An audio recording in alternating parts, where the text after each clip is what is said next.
Nous sommes le vendredi 21 décembre et j'imagine qu'il y a pas mal d'entre vous qui fêtaient Noël au bureau, entre collègues, soirée, déjeuner d'équipe, petits cadeaux au pied du sapin. Il y a plein de façons de fêter la fin d'année au taf. Mais au fait, qu'est-ce qu'on peut faire? Qu'est-ce qui est interdit? On en parle avec vous, Émilie. Bonjour. Bonjour David. Vous avez mené l'enquête. Alors, oui, alors j'ai mené l'enquête d'une manière un petit peu intéressée parce que j'avoue, nous aussi, sur Ecorama, on a prévu de fêter notre petit Noël, de festoyer tout à l'heure.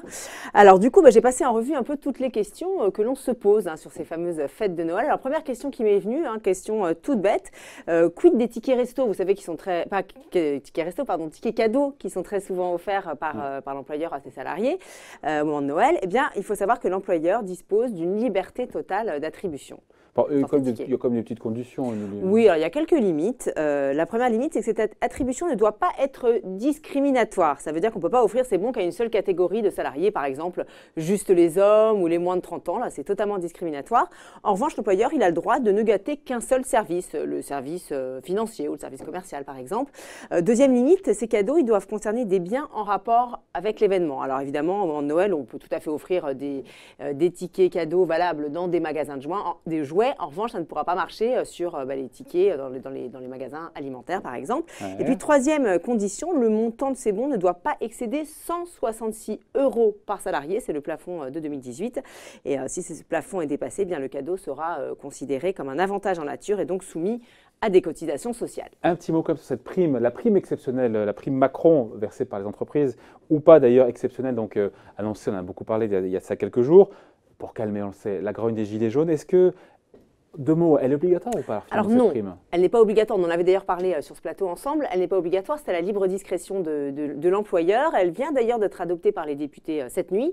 Alors je rappelle que cette prime, elle est exonérée d'impôts et de cotisations sociales. Elle ne peut pas excéder 1 000 € et elle ne peut être versée qu'aux salariés qui touchent moins de 3 600 € net par mois. Enfin, elle pourra être versée jusqu'au 31 mars 2019. Donc si vous n'avez rien reçu, pas de panique, votre patron a encore du temps pour vous récompenser. Voilà, si vous n'avez pas oublié, bien sûr. Noël, cette année, jour de l'an, ça tombe le mardi, si je ne me trompe pas. Exactement. Est-ce que mon employeur, est-ce qu'il est obligé, contraint ou pas, de fermer la boîte? Oui, alors il en a tout à fait le droit.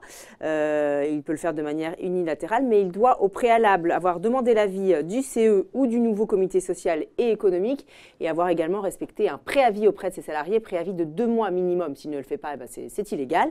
Et puis, il peut également vous imposer de prendre des congés pendant les fêtes, donc de manière totalement unilatérale aussi, mais là, également, il faut respecter un préavis de 2 mois. Ouais. Et si j'ai plus de jours à poser, je fais comment? Alors, il y a plusieurs possibilités. Vous pouvez prendre des congés anticipés, voilà, ou vous pouvez prendre des congés sans solde. Donc là, c'est pas très rigolo, des congés sans solde.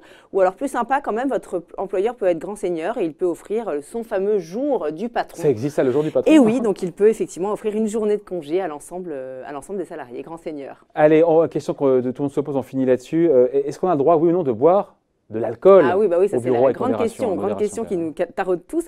Alors la consommation d'alcool, elle est régie en fait par le règlement intérieur de chaque boîte. Donc c'est vraiment du cas par cas. Ce qu'il faut savoir, c'est que l'employeur a le droit de l'interdire, mais il faut que ce soit justifié par des enjeux de santé ou de sécurité. Par exemple, il pourra l'interdire si les salariés sont amenés à conduire sur le lieu de travail, dans un entrepôt par exemple. Votre patron a également le droit de limiter cette consommation dans certaines circonstances. Il peut estimer par exemple que ce ne sera autorisé, mais que pour dépôt de départ par exemple. Voilà, il peut également limiter le nombre de verres, alors 2 verres par salarié, voilà, c'est un exemple. Et d'ailleurs, on vous conseille de rester assez raisonnable dans le nombre de verres. Pourquoi? Parce qu'il faut savoir que l'état d'ébriété est interdit au bureau et constitue même une faute disciplinaire. Donc votre patron, il a même le droit de vous imposer un petit test d'alcoolémie s'il estime que vous êtes en état d'ébriété. Donc il pourra vous sanctionner. En revanche, l'alcoolisme, il faut savoir, ne peut pas être sanctionné car c'est considéré… C'est pas la même chose, il y a l'ébriété et l'alcoolisme. Voilà. Alors, c'est considéré comme une pathologie. Donc l'alcoolisme ne peut pas être sanctionné et c'est même votre patron qui pourra être sanctionné si jamais il se trouve face à un cas d'alcoolisme et qu'il n'alerte pas la médecine du travail. Donc là, c'est inversion, c'est au patron d'alerter.